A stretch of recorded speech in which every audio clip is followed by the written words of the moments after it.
Olá, meu irmão, minha irmã, seja muito bem-vindo a mais uma escola dominical da Igreja Presbiteriana de Niterói. Hoje, mais uma vez, nós vamos adorar e louvar o nome do Senhor, antecedendo ao nosso estudo.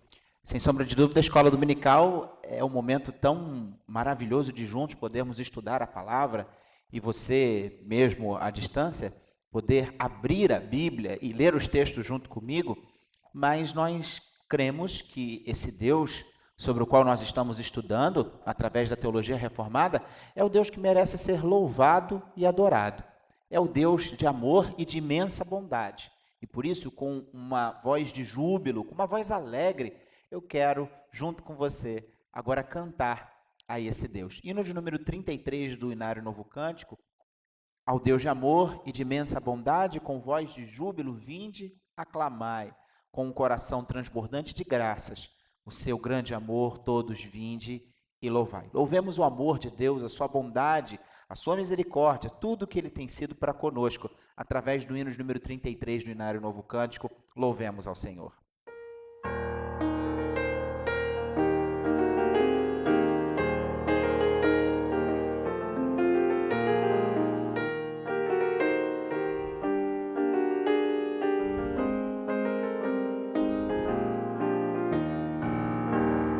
Ao Deus de amor e de imensa bondade, com voz de júbilo vinde aclamai, com coração transbordante de graças, seu grande amor todos vinde louvai. No céu, na terra, que maravilhas vai operando o poder do Senhor, mas seu amor aos homens perdidos das maravilhas é sempre a maior. Já nossos pais nos contaram a história de Deus falando com muito prazer, que nas tristezas dos grandes perigos Ele os salvou por seu grande poder. No céu, na terra, que maravilhas vai operando o poder do Senhor, mas seu amor aos homens perdidos das maravilhas é sempre a maior. Hoje também nós bem alto cantamos que as orações Ele nos atendeu. Seu forte braço que é tão compassivo, em nosso auxílio Ele sempre estendeu. No céu, na terra, que maravilhas vai operando o poder do Senhor, mas seu amor aos homens perdidos das maravilhas é sempre a maior.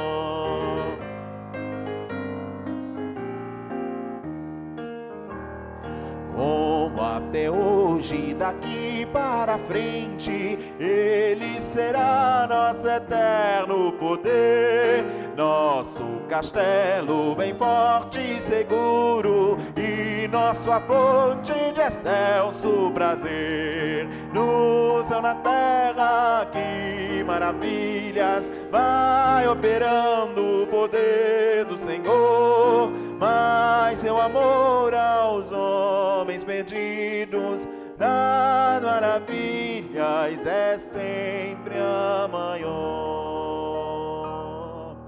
Santo e eterno Deus, te adoramos porque o teu amor é eterno, é perfeito, é completo, e assim nós te exaltamos, certos de que este amor agora nos cobre, iluminando a nossa mente e coração, para que juntos estudemos a tua palavra e sejamos cada vez mais agradecidos por todo o teu amor, bondade, graça, misericórdia e paciência para conosco.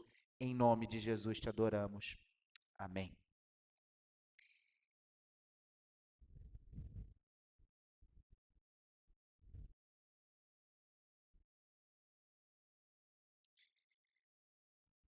Chegamos então, queridos, a mais uma aula do nosso curso de Introdução à Teologia Reformada. Como já falamos, o nosso curso, ele não é um curso em que vamos nos aprofundar em cada debate teológico, mas de forma simples, nós temos trabalhado os temas principais da teologia e começamos falando que teologia é falar de Deus e falar sobre Deus. E logo nas nossas primeiras aulas nós vimos que dependemos da autorrevelação de Deus e só conhecemos aquilo que Deus permitiu que nós conhecêssemos dele. Ainda que seja um conhecimento limitado, é sem sombra de dúvida um conhecimento real, desejável e incentivado pelo próprio Deus. E esse Deus, ele se autorrevelou na sua criação, de forma geral, porque o conteúdo dessa revelação é geral, mas de uma forma muito especial ele se revelou através das suas próprias ações, dos seus atos, da sua mão poderosa agindo na história e, assim, através de um plano de redenção, que é a nossa história de salvação, ele anunciou a sua graça por meio de Cristo Jesus desde o momento em que o homem caiu e anunciou o seu amor, que é um amor que existe desde a fundação, de antes da fundação do mundo, e durante toda a história, homens foram inspirados por Deus para falar em nome de Deus, primeiro na história dos patriarcas, depois nos juízes, depois através no reino de Israel e os profetas que foram suscitados por Deus, e até que no momento ápice, no auge da revelação, Jesus Cristo, o próprio Deus encarnado, veio falar conosco, veio revelar o amor de Deus para o homem. Esse Cristo Jesus é o cumprimento de todas as profecias do Antigo Testamento, de toda a história, de toda a caminhada do povo de Israel no Antigo Testamento, e no Novo nós temos as suas ações, as suas obras, as suas realizações e, sobretudo, a história da sua morte e ressurreição, morte que pagou pelo preço dos nossos pecados e a sua ressurreição que nos traz de novo a vida espiritual. Cristo Jesus escolheu apóstolos, escolheu discípulos a quem ensinou, a quem doutrinou e a quem incumbiu a tarefa de pregar o evangelho. Esses irmãos, também iluminados pelo Espírito Santo, eles mesmos ou aqueles que com ele trabalhavam, foram inspirados e nos legaram o Novo Testamento. Assim, os livros do Antigo e do Novo Testamento são o registro da revelação especial de Deus ao nosso coração, e é essa revelação que nos fala a respeito desse Deus. Nós vimos, então, nas aulas que passaram, que esse Deus é um Deus insondável, é um Deus incompreensível naquilo que se refere que tudo o que conhecemos de Deus não é capaz de atender à completude do ser de Deus. Nós não conhecemos, nós não temos a capacidade de conhecer a Deus de forma completa, perfeita, exata e milimétrica, mas ainda que ele seja incompreensível na sua totalidade, ele de fato é conhecível, e esse Deus ele se faz conhecer principalmente através dos seus atributos. E nós começamos essa parte que fala de teontologia, portanto, o estudo propriamente a respeito do ser de Deus, com os chamados atributos incomunicáveis, que foram chamados assim, a sua imensidão, a sua eternidade, a sua onipotência, onisciência, a sua onipresença, né? A incompreensibilidade de Deus, todos esses atributos que nós estudamos em aulas passadas, eles são chamados de incomunicáveis, porque eu e você, como seres humanos, não temos a capacidade de experimentar a realidade de ser onipotente, a realidade de ser onipresente, por exemplo. Eu e você não somos capazes de experimentar esses atributos, né?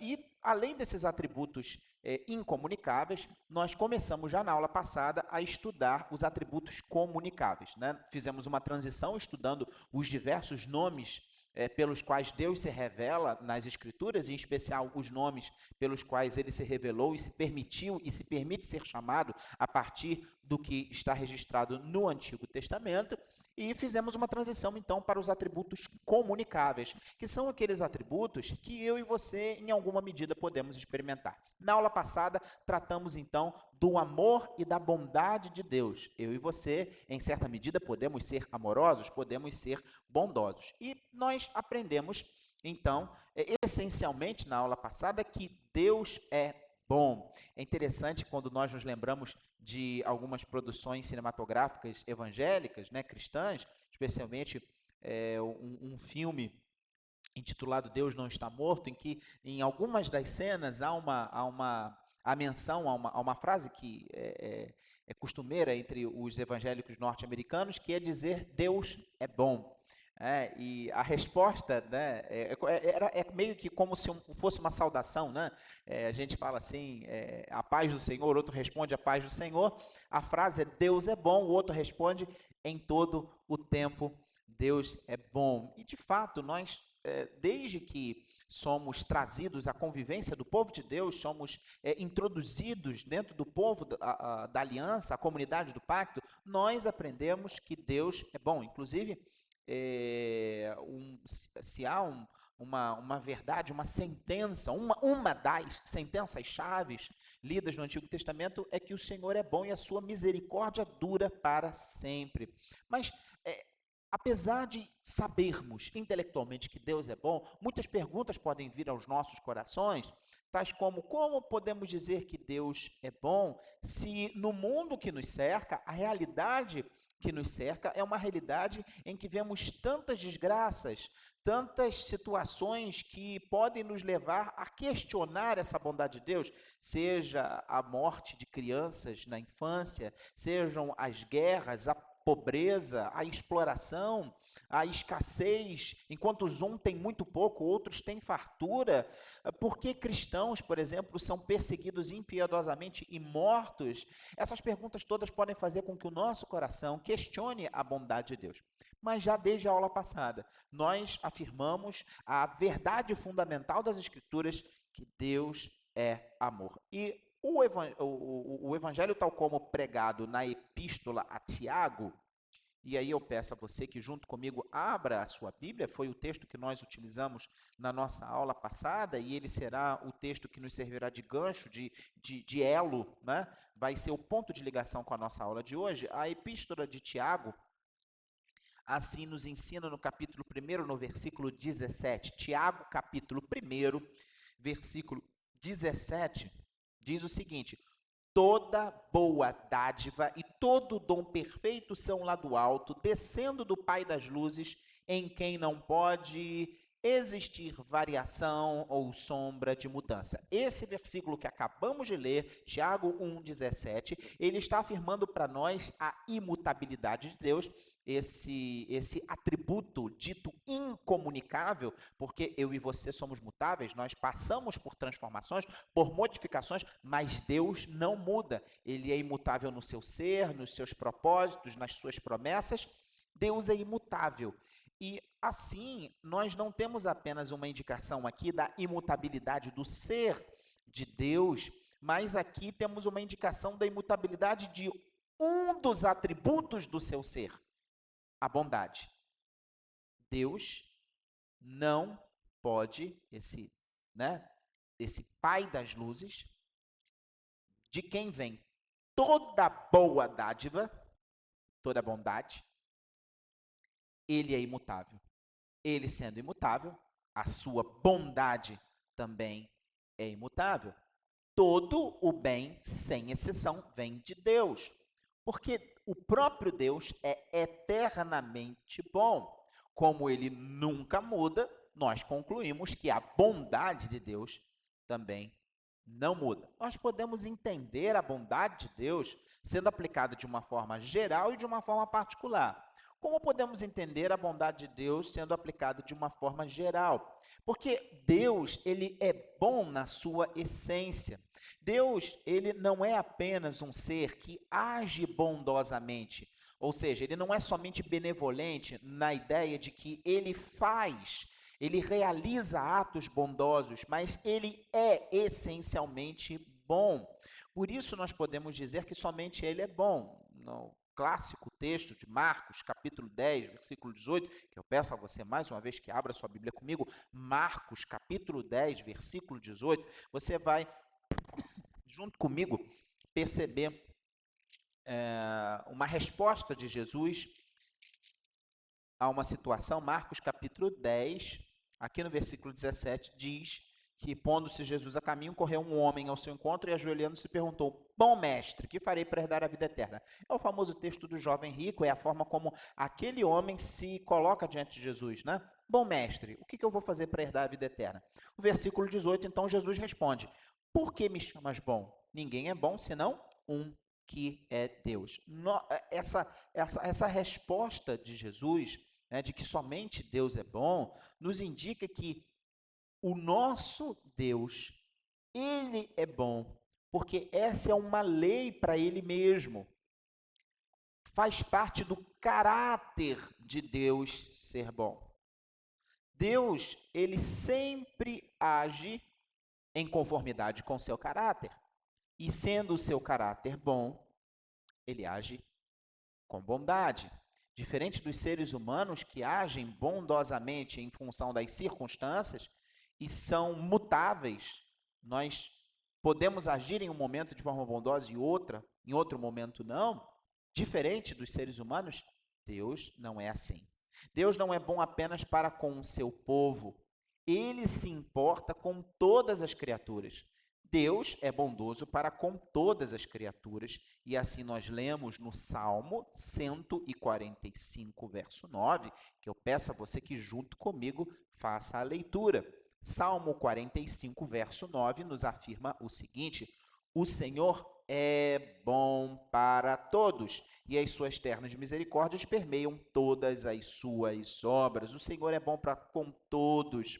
E lá no verso 15, no verso 16, nós lemos: Em ti esperam, mesmo Salmo 145, verso 15, em ti esperam os olhos de todos, e tu, a seu tempo, lhes dá o alimento, abres a mão e satisfazes de benevolência a todo o ser vivente. A bondade de Deus é uma bondade que se estende a tudo aquilo que existe, porque na sua benevolência, na sua bondade, ele é quem sustenta, ele quem mantém vivos todos os seres que existem. O livro de Jó demonstra isso de uma forma poética. Se você abrir o livro de Jó, lá no capítulo 38, no versículo 41, livro de Jó, capítulo 38, versículo 41, você também vai encontrar uma indicação, agora em forma poética, sobre essa bondade, né, num exemplo que é colocado com relação aos corvos.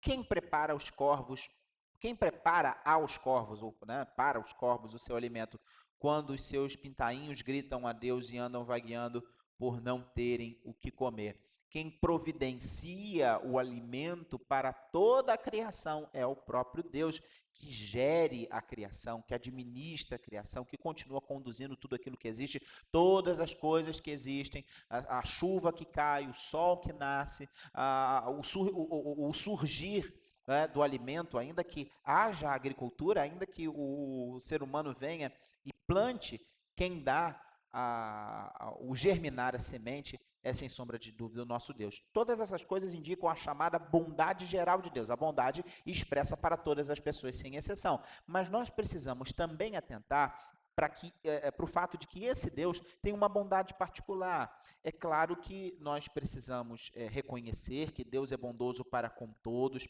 ele exerce bondade para com toda a criação, mas a bondade de Deus é, sem sombra de dúvida, aplicado de forma especial naquilo que se refere aos seus eleitos, aos seus amados, ao seu povo, aqueles a quem ele escolheu.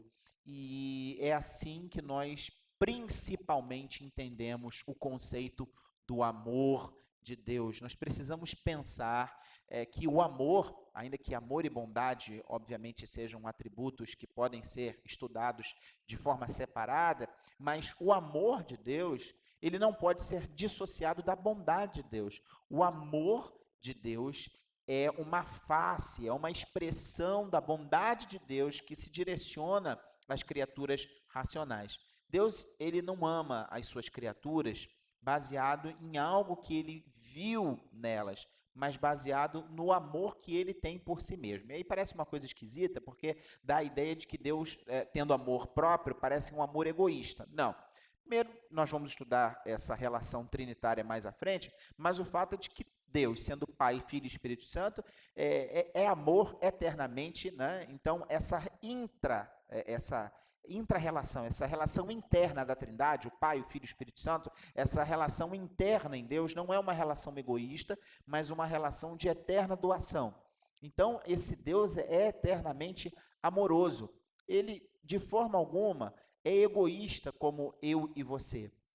Porque o amor egoísta é aquele amor que pensa no bem próprio unicamente. Não é esse o amor de Deus, mesmo o amor de Deus para si mesmo. A grande questão é que esse nosso Deus, diferente de mim e você, que ao nos relacionarmos com as outras pessoas e mesmo demonstrarmos amor para com as outras pessoas, precisamos de sinais externos para não somente demonstrar, mas para vivenciar e experimentar o amor.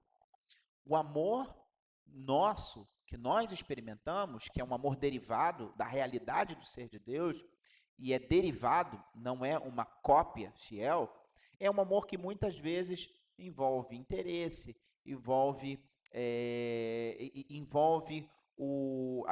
aquilo que a gente chama, né, de paixão à primeira vista. Nós enxergamos algo e nos apaixonamos. Então, o amor que nós temos um pelo outro é um amor que sempre depende de algo externo. Não é simplesmente um amor natural que vai de mim para o outro. E a gente pode falar, o amor dos pais pelos filhos, né? É claro que há pureza nesse amor, há bondade, há toda uma questão especial, mas ainda assim é algo que depende externamente. Deus, ele ama porque ele é amor. Ele se dirige em amor para com o outro porque ele essencialmente é amor. Nós não precisamos ter medo. Algumas pessoas têm medo de dizer que Deus ama todas as pessoas, né? Dentro da teologia reformada há um extremo entre eu nem diria minha visão, minha opinião, que isso seja necessariamente teologia reformada. Há aqueles que entendem de forma muito cruel até que Deus ama exclusivamente os eleitos. Essa expressão, essa sentença colocada doutrinariamente sem reflexão devida, ela é equivocada.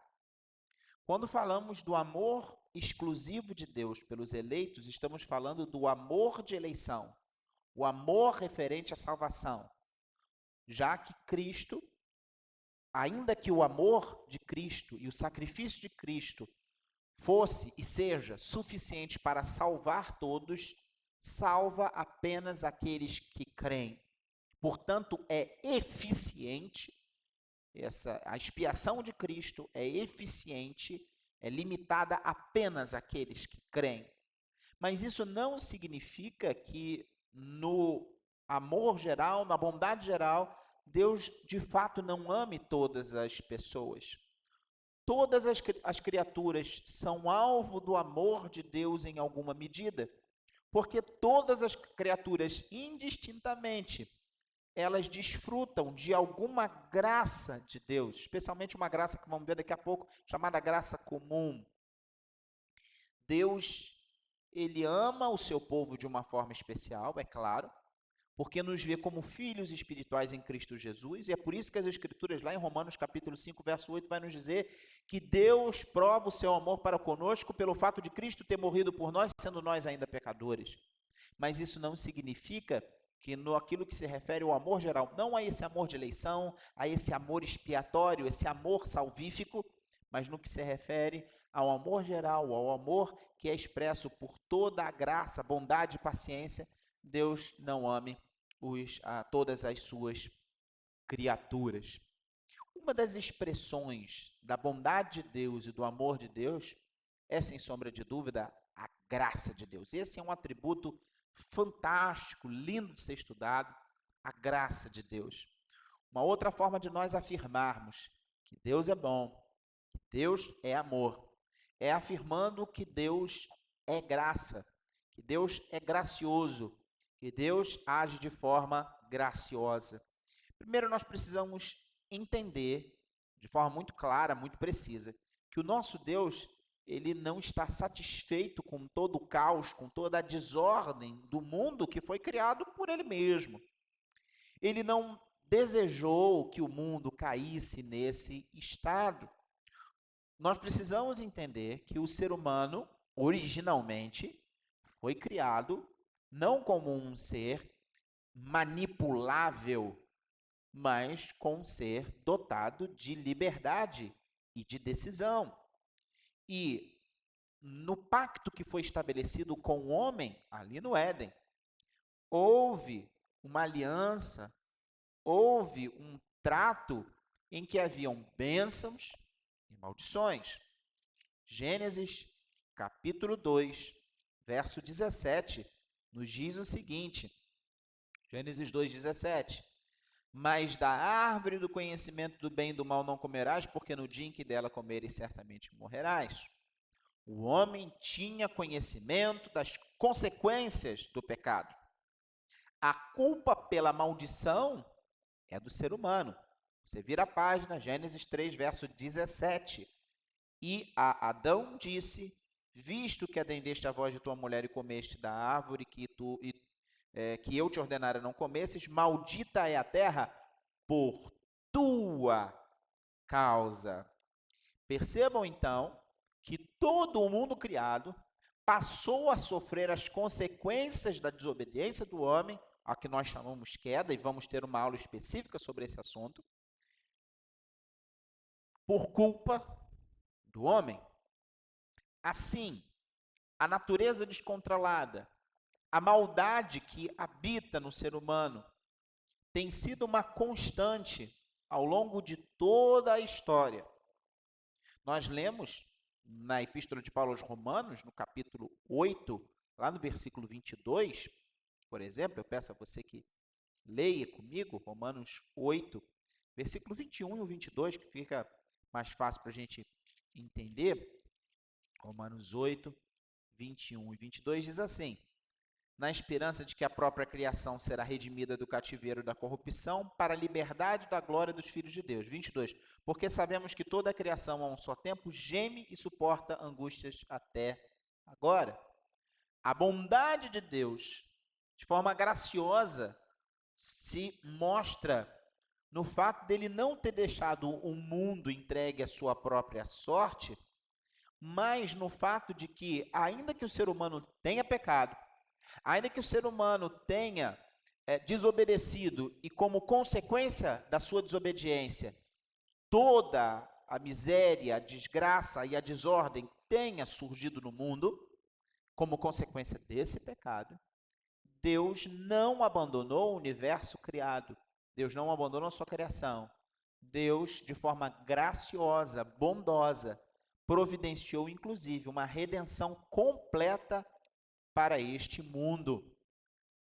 E assim, nós temos a ideia da graça de Deus, e como sabemos bem, a definição mais clássica, mais fundamental de graça é que graça é um favor imerecido. Essa graça ela pode, teologicamente, ser dividida em duas. Nós temos uma expressão da bondade do amor de Deus que se chama graça comum. O que é a graça comum? Deus, ele tem uma maneira geral, uma maneira comum de manifestar o seu amor, e assim ele tem uma forma comum, geral, de demonstrar graça, favor imerecido. Deus, ele age de forma bondosa sobre todas as pessoas, mesmo que essas pessoas não mereçam nada de bom da parte de Deus. A graça comum é a bondade de Deus para todos indistintamente, sejam eles crentes ou não crentes. Isaías, capítulo 26, livro do profeta Isaías, capítulo 26, no versículo 10, vai nos ajudar a compreender isso. Livro do profeta Isaías, capítulo 26, versículo 10. Nós lemos o seguinte: ainda que se mostre favor ao perverso, nem por isso aprende a justiça, até na terra da retidão ele comete iniquidade e não atenta para a majestade do Senhor. Deus, ele também age de forma favorável até para com o perverso. Isso fica claro de uma forma mais absoluta, mais explicada, nas palavras do nosso Senhor Jesus Cristo. Mateus, capítulo 5, versículo 44 e 45. Mateus 5, 44 a 45. Abre a sua Bíblia aí. Vamos estudar junto comigo. Lemos assim. Mateus 5, 44 e 45. Eu, porém, vos digo: amai os vossos inimigos e orai pelos que vos perseguem, para que vos tornei filhos do vosso Pai Celeste. Aqui é uma orientação, uma direção para que nós amemos, mesmo aqueles que nos odeiam, aqueles que nos são perseguidores. E aí ele vai fundamentar, vai explicar essa necessidade de amarmos, mesmo aqueles que nos odeiam, na ação da graça de Deus sobre todas as pessoas. O Pai Celeste faz nascer o seu sol sobre maus e bons, e vir chuvas sobre justos e injustos. O amor de Deus, ele é exercido para com todas as pessoas que existem, para com todos aqueles que habitam a terra, não importa se essas pessoas são boas ou más. Nesse sentido, Deus age de forma imparcial. Tudo o que a natureza dispõe, faz dispor ao homem, é dádiva de Deus. E isso não importa se o homem age com bondade ou com maliciosidade, com maldade. Todos, sem exceção, são alvos dessa graça de Deus. Deus também age de outras formas na sua graça comum, porque toda a inteligência que o ser humano recebe, criado à imagem e semelhança de Deus, é bênção de Deus. Ainda que o pecado habite no mundo como maldição, como consequência do pecado original, como consequência do ato dos homens, as coisas não são tão ruins quanto poderiam ser. Quem é que refreia o mal? Quem é que impede que nós cheguemos à completa e à total depravação? É Deus. Nós temos entre nós pessoas que são dotadas dos mais diversos dons e talentos, gente que se dedica à arte, à medicina, à tecnologia. A nossa vida humana é abençoada com as diversas técnicas, com os diversos inventos, com os diversos conhecimentos que são produzidos pelo ser humano. E isso é fruto da graça comum. Porque não importa se é crente ou não. Se alguém recebeu o Senhor Jesus, reconhece Ele como Senhor e Salvador de sua vida ou não. Todos, indistintamente, podem ser abençoados com diversos dons e talentos. Agora, existe uma graça que é chamada de graça especial. É uma graça que é direcionada apenas aos eleitos, é uma graça que é direcionada apenas ao povo de Deus, apenas aos filhos de Deus. E essa graça, ela se refere ao tratamento que Deus dá aos seus filhos por meio do seu único Filho Jesus Cristo, porque é por meio de Cristo Jesus que todos nós que cremos somos feitos filhos. Jesus, o Filho unigênito, por sua morte, por sua doação, por sua ação amorosa, bondosa, misericordiosa, graciosa, ele se fez o primogênito de muitos irmãos, porque todos nós em Cristo Jesus fomos adotados e nos foi dado o Espírito que nos permite clamar: Abba, Pai. E assim, em Cristo Jesus, nós recebemos a graça especial.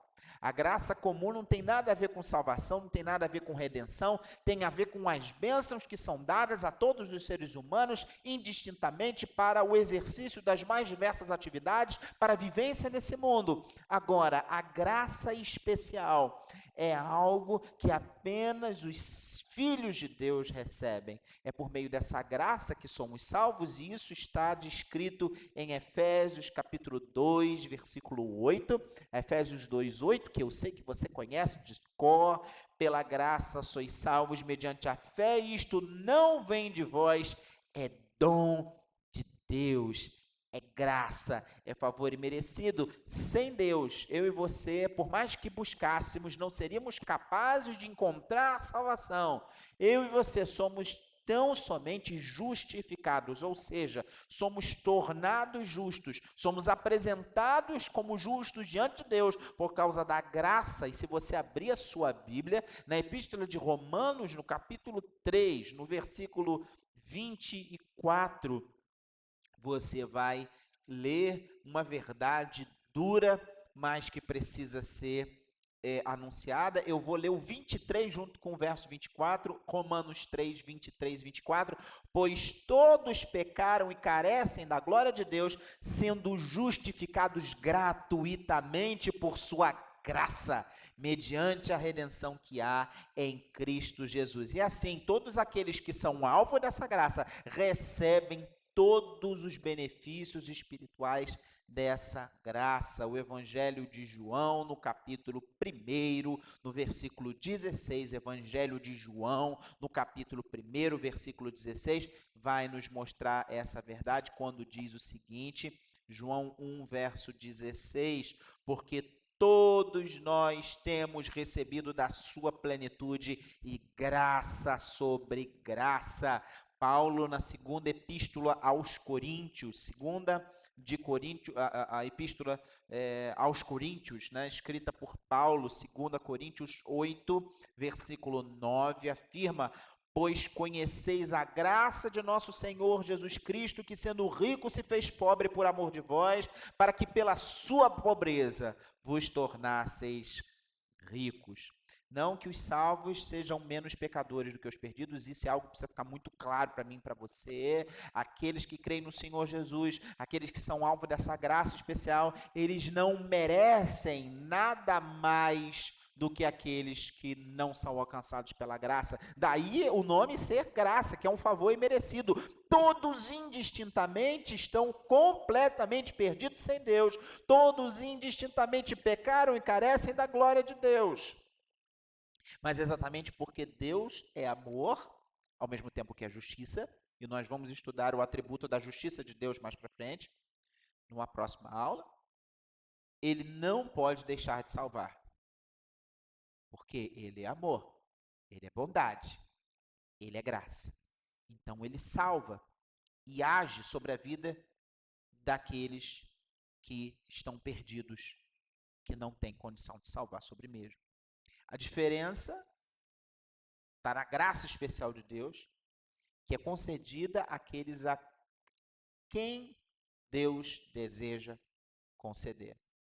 É essa graça operando na vida daquele que é alvo dessa graça, que garante conversão, que garante santificação e que garante salvação eterna. Graça não exclui justiça, santidade, retidão. Vamos estudar isso mais à frente. Mantenha o foco aqui, a graça de Deus.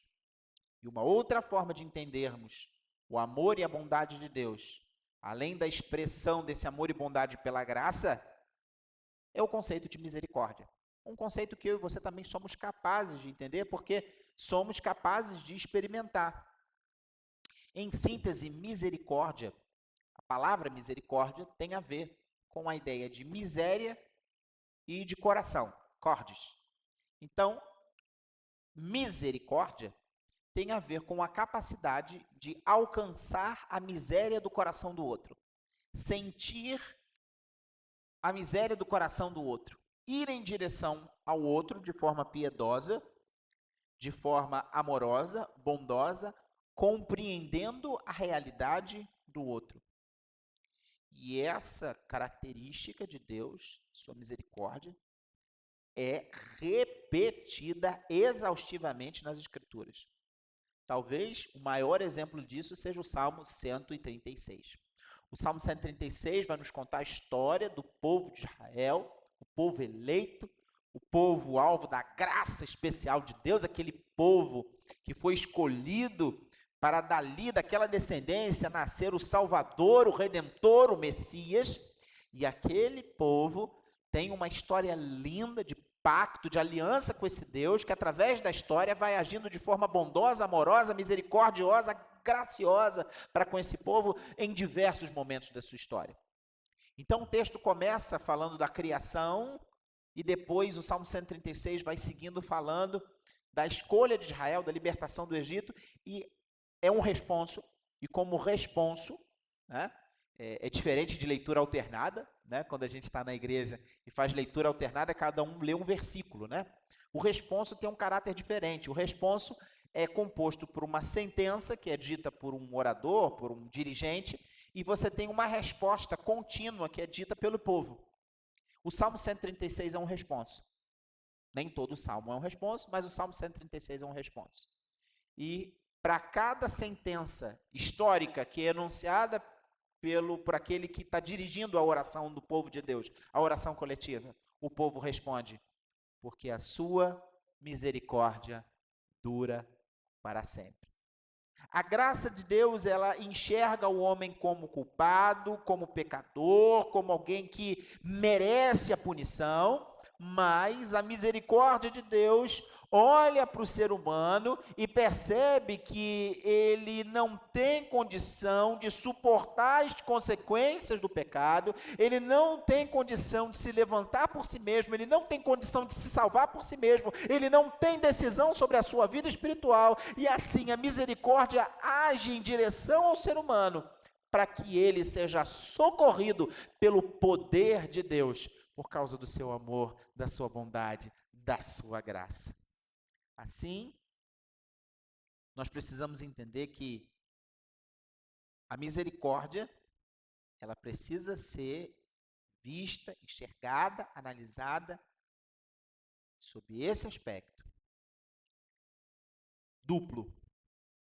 Deus, ele age de forma misericordiosa sobre toda a criação de uma forma geral, mas especialmente também sobre aqueles que são seus filhos. O Salmo 145, verso 9, vai nos dizer o seguinte, eu volto ao Salmo 145, já lemos ele, mas eu gostaria de voltar com você, porque vimos a questão da bondade de Deus na sua primeira parte, mas a continuidade nos traz luz à expressão da bondade de Deus por sua misericórdia. Salmo 145, verso 9, o Senhor é bom para todos. E aí ele continua, e as suas ternas misericórdias permeiam todas as suas obras. O nosso Senhor Jesus, ensinando aos discípulos, mostrou que nós precisamos ser misericordiosos. O Evangelho de Lucas, no capítulo 6, versículo 35, vai nos mostrar isso. Lucas, capítulo 6, Evangelho de Lucas, capítulo 6, versículo 35 e 36. Lê junto comigo aí, Lucas, capítulo 6, 35 e 36. Amai, porém, os vossos inimigos, fazei o bem e emprestai, sem esperar nenhuma paga. Será grande o vosso galardão e sereis filhos do Altíssimo, pois ele é benigno até para com os ingratos e os maus. E aí o verso 36 conclui essa orientação, explicando, ensinando o seguinte: sede misericordiosos, como também é misericordioso o vosso Pai. Êxodo capítulo 20, verso 4, também vai nos trazer luz. Deus é misericordioso para com todos, mas, ainda que ele seja misericordioso de uma forma geral, ele também é misericordioso de forma especial.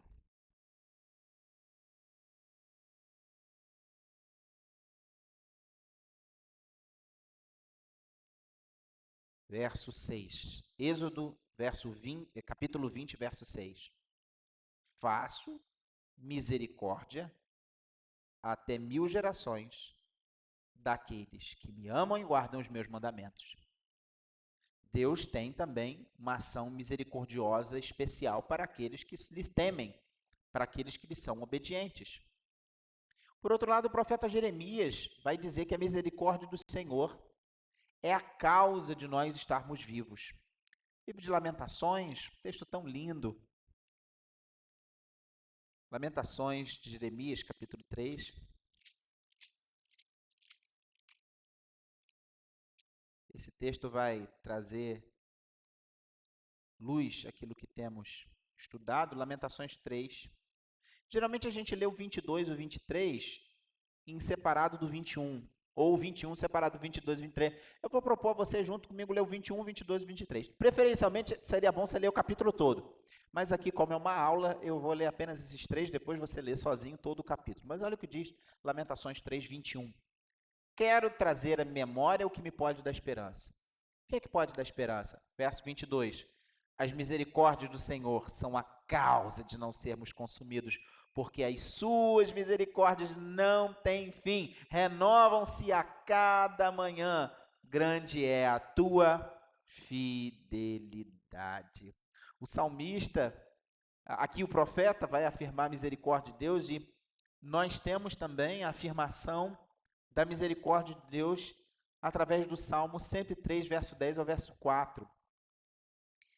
Misericórdia de Deus é a causa de não sermos consumidos, disse o profeta, e o Salmo 103, verso 10 ao 14 vai dizer, olha só a misericórdia de Deus. Salmo 103, 10 a 14, lê comigo. Deus não nos trata segundo os nossos pecados, nem nos retribui consoante as nossas iniquidades. Pois quanto o céu se alteia acima sobre a terra, assim é grande a sua misericórdia para com os que o temem. Quanto dista o oriente do ocidente, assim afasta de nós as nossas transgressões. Como um pai se compadece dos seus filhos, assim o Senhor se compadece dos que o temem, pois ele conhece a nossa estrutura. Ele sabe que nós somos. Bom, o amor e a bondade de Deus são demonstrados pela sua graça, pela sua misericórdia também. Em último lugar, na aula de hoje, pela sua paciência. Uma outra forma de demonstrar a sua bondade, uma outra forma de demonstrar o seu amor, é que Deus é extremamente paciente. Deus, mesmo sendo justo, mesmo santo, ele tem certa tolerância com relação aos pecados dos homens por longos períodos. O que quer dizer com isso? Quer dizer que Deus ele coabita com o pecado? Quer dizer que Deus ele é complacente com o pecado? Quer dizer que Deus ele deixa as coisas correrem soltas? Não, não é isso.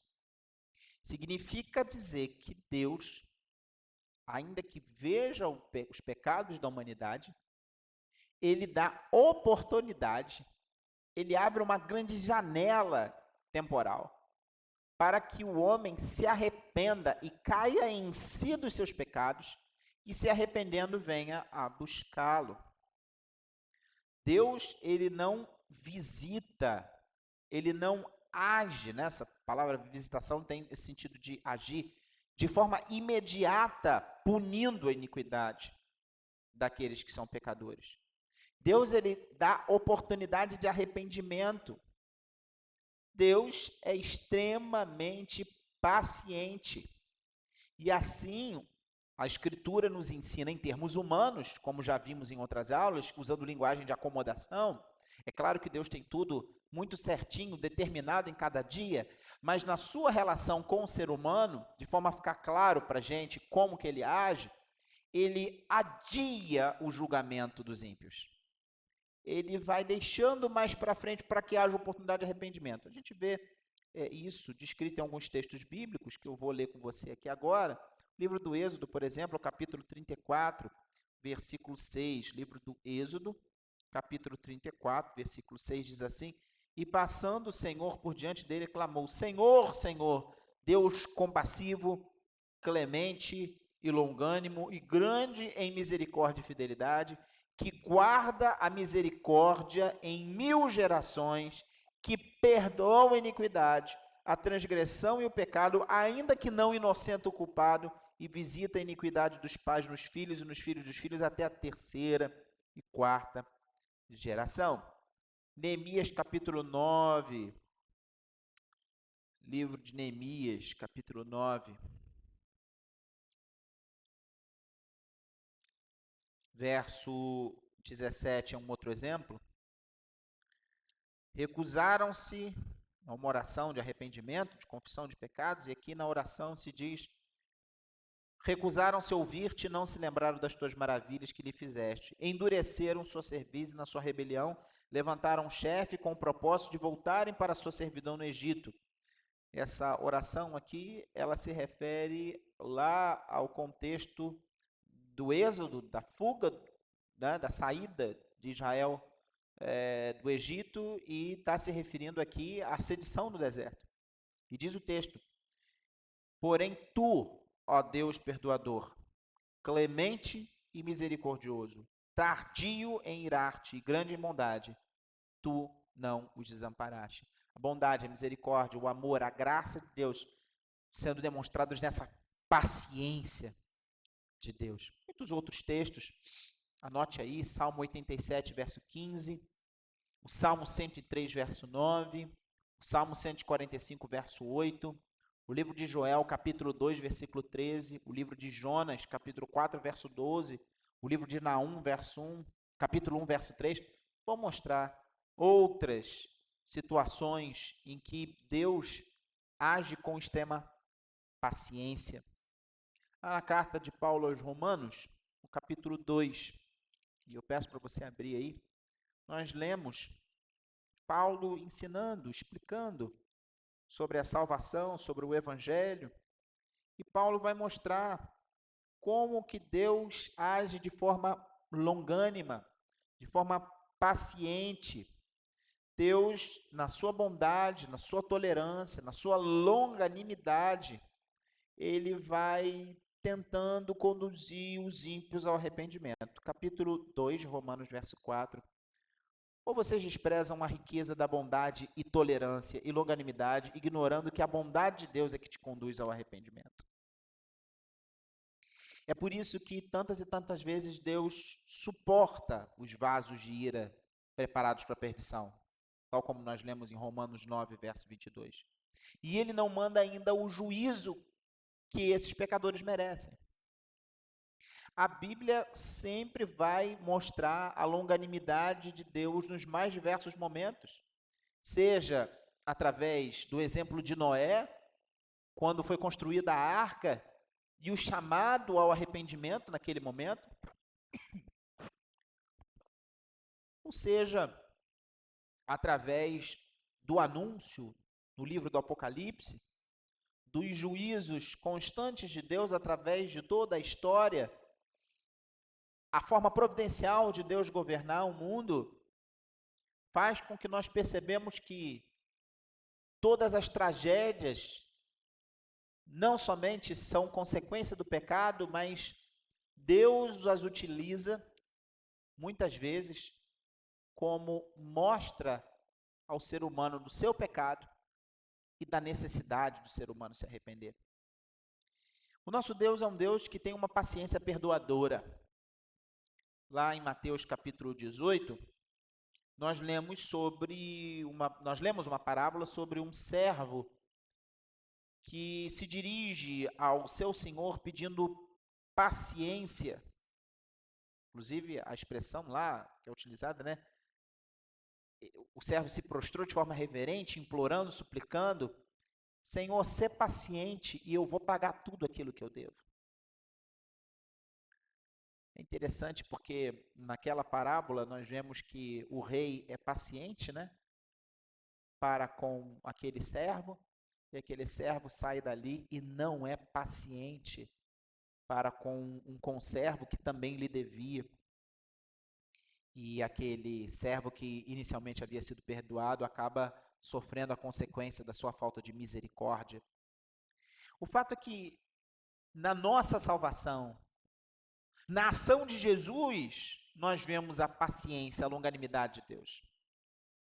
1 Timóteo, capítulo 1, verso 16, vai nos trazer um pouco de luz sobre isso. 1 Timóteo, capítulo 1, versículo 6. Primeira Epístola de Timóteo.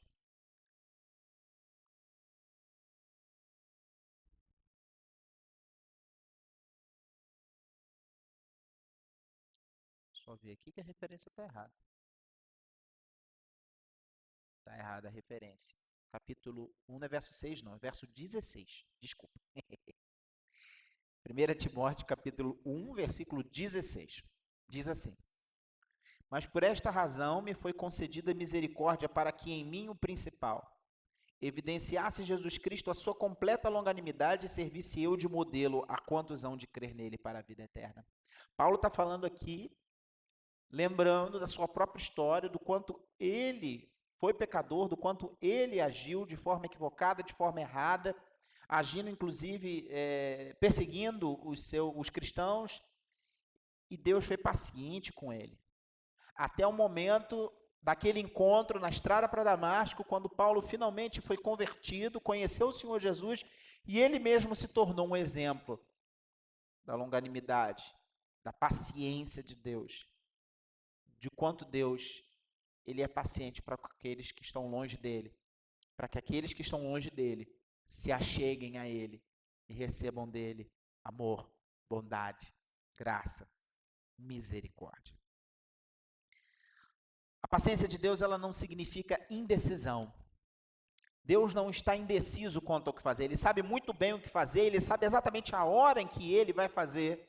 Mas dentro do propósito eterno de Deus, existe um tempo que o profeta Isaías vai chamar de o ano aceitável do Senhor. Isso está registrado lá em Isaías capítulo 61. Mas ainda que exista o ano aceitável do Senhor, existe o dia da vingança, porque chegará o dia em que os pecadores serão julgados, todos eles. A paciência de Deus não pode, não deve estimular nossa indiferença para com o pecado, muito pelo contrário. Deus ele é paciente conosco para que nós sejamos conduzidos ao arrependimento, e isso com sinceridade, e isso com inteireza de coração, e que assim nós busquemos o perdão em Jesus Cristo. A paciência de Deus é algo surpreendente, algo maravilhoso, grandioso, além da nossa compreensão, porque levando em consideração que eu e você tantas vezes não somos capazes de exercer paciência para com aquele que nos cerca, veja o quanto Deus é paciente conosco, porque mesmo os salvos, mesmo aqueles que creem, tantas e tantas vezes pecam contra o Senhor. Sem sombra de dúvida, Deus tem sido maravilhoso para comigo e para com você.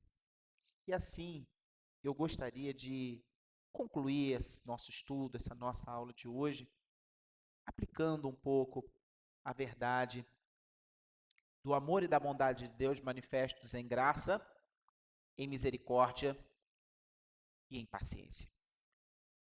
Primeiro, é que eu e você podemos e devemos ficar extasiados com o tamanho, com a majestade, com a grandiosidade, com a preciosidade, com a singularidade do amor de Deus que não pode ser comparado. Mas eu e você podemos e devemos refletir esse amor e essa bondade de Deus. E esse amor e essa bondade de Deus se refletiram na minha e na sua vida e na vida de todos aqueles que nos cercam, de todos aqueles que, mesmo não sendo filhos de Deus, não crendo no Senhor Jesus, todos os seres humanos de alguma forma experimentam a graça, a misericórdia e a paciência de Deus, que são expressões desse amor e bondade. Sim, meu querido, eu quero considerar algumas coisas com você. Não somente se sinta extasiado e louve, adore, glorifique o nome do Senhor com suas canções, com suas orações, com o seu culto, mas tenha em mente que a graça é algo que não pode ser banalizado. Aquilo que se refere à graça comum, que é distribuída indistintamente a justos e injustos, que é distribuída indistintamente sobre aqueles que são salvos e os que não são, nós precisamos entender que tudo que nos foi dado de bom por Deus, seja o sol, seja a chuva, sejam nossos dons e talentos, precisa ser usado para a glória de Deus. Portanto, tudo aquilo que você faz, que você faça, como culto a Deus. Na sua profissão, seu trabalho, tudo aquilo que você é, exerça como culto a Deus. E valorize os dons e talentos daqueles que lhe cercam. Seja capaz de reconhecer a graça comum também em todas as coisas que existem. Porque se algo é verdade, se algo é bom, isso vem de Deus. Ao mesmo tempo, seja capaz de ser grato pelo favor imerecido, porque eu e você não tínhamos, não temos e nunca teremos como comprar a salvação. É favor imerecido. Nós não merecemos e não tínhamos condição de nos salvar por nós mesmos. Portanto, não existe meritocracia na salvação e isso nos faz eternamente gratos ao Senhor. Assim, nós podemos e devemos agir com graça diante das pessoas que nos cercam. Seja gracioso para com aqueles que cercam você. Sejam irmãos na fé ou não. Não espere retribuição de atos de bondade. Muitas vezes nós ficamos frustrados como agimos de forma bondosa e misericordiosa para com outras pessoas e não somos reconhecidos. Isso está dentro do nosso senso de justiça, às vezes até. E às vezes é um pouco de vaidade. Mas não permita que isso haja sobre a sua vida. Não, seja gracioso. Distribua dos seus bens quando você tiver condição de ajudar, do seu tempo, do seu conhecimento. Seja bênção na vida de outros. Seja capaz de ser misericordioso e se colocar no lugar do seu próximo. Misericórdia é ir em direção ao outro, compreendendo a misericórdia do coração do outro. Não seja turrão, não seja cego à necessidade dos outros. Tenha misericórdia. E ao mesmo tempo em que você precisa ter misericórdia, você também precisa ter paciência. Cada vez mais tem sido difícil ser paciente, especialmente nesses tempos de rápida tecnologia, em que as coisas estão diante dos nossos olhos rapidamente, no estalar de dedos. Mas nós precisamos ir em direção ao outro com paciência. Primeiro, com relação àqueles que nos cercam, naquilo que se refere às nossas atividades, o nosso trabalho em conjunto.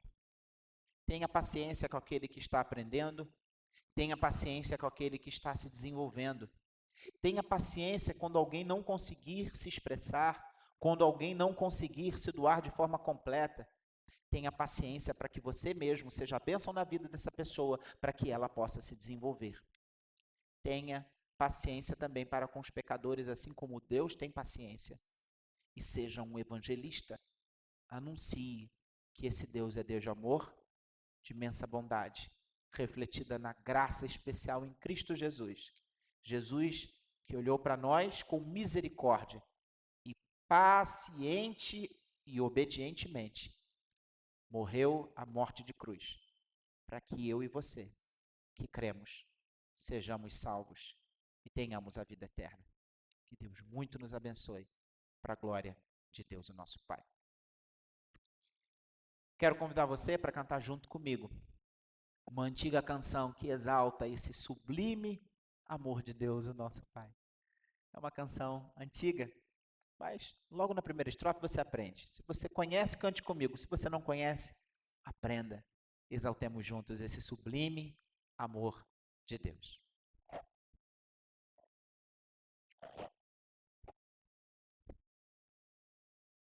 Enquanto nós cantamos, eu quero convidar você, que é membro da igreja, a se lembrar do compromisso que fizemos quando nos tornamos membros da Igreja Presbiteriana do Brasil, aqui na Igreja Presbiteriana de Niterói.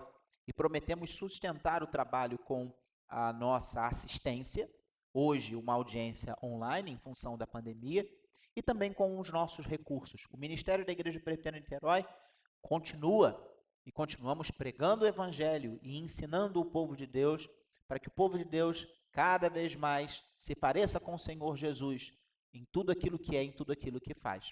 Assim, na sua tela, serão colocados os dados para que você possa consagrar a Deus os seus dízimos e as suas ofertas. Você que não é membro da igreja, não se sinta constrangido com esse momento, mas se desejar participar também poderá fazê-lo. Isso é um compromisso, né, que foi assumido pelos membros da igreja e nós temos alegria e é um privilégio poder fazê-lo, mas não se sinta constrangido. Nesses tempos tão difíceis, temos visto tantos que fazem pouco caso das pessoas e exploram financeiramente as pessoas. A Igreja Presbiteriana de Niterói é uma igreja que crê na doutrina dos dízimos e ofertas e com alegria e dedicação o faz, sem medo e sem vergonha, mas sem apelo e sem exploração. Portanto, você que nos visita, se desejar participar, será muito bem-vindo e com certeza nos abençoará.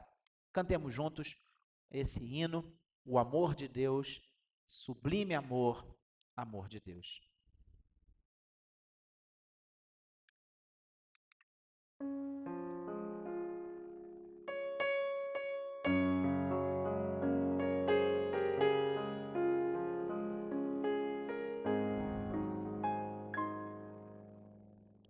Sublime amor, o amor de Deus, que a lira não traduzirá, além do céu, do infinito, maior que o mar, ele é também ao pecador em aflição, seu Filho Deus doou, ao sofredor deu ele a mão, lhes perdoou o mal. Sublime amor, o amor de Deus, quão insondável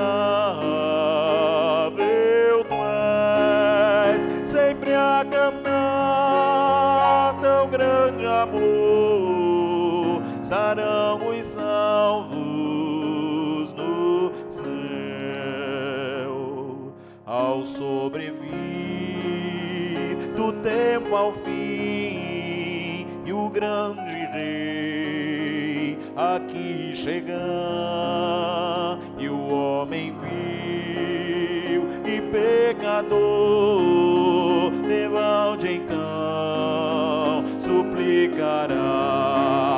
O amor de Deus será fiel, inesgotável, leal. Ó grande Deus, não te demores em revelar-nos tal dom. Sublime amor, o amor de Deus, quão insondável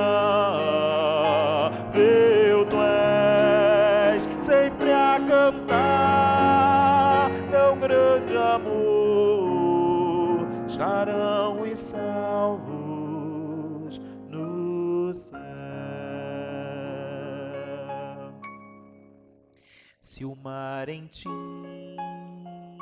se tornar e em papel o céu também, e a pena então sempre a correr, o amor de Deus a descrever, o descrever tão grande amor ao mar daria o fim. Mas onde, pois, está o livro em que escrever tal amor?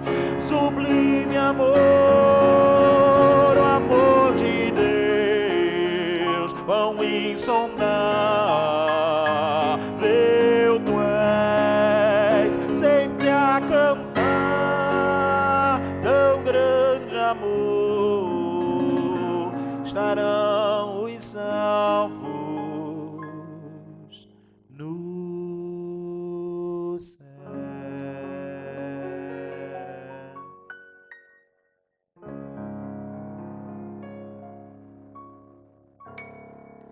Uma das lindas expressões de amor que nós temos experimentado neste mundo é o amor das nossas mães.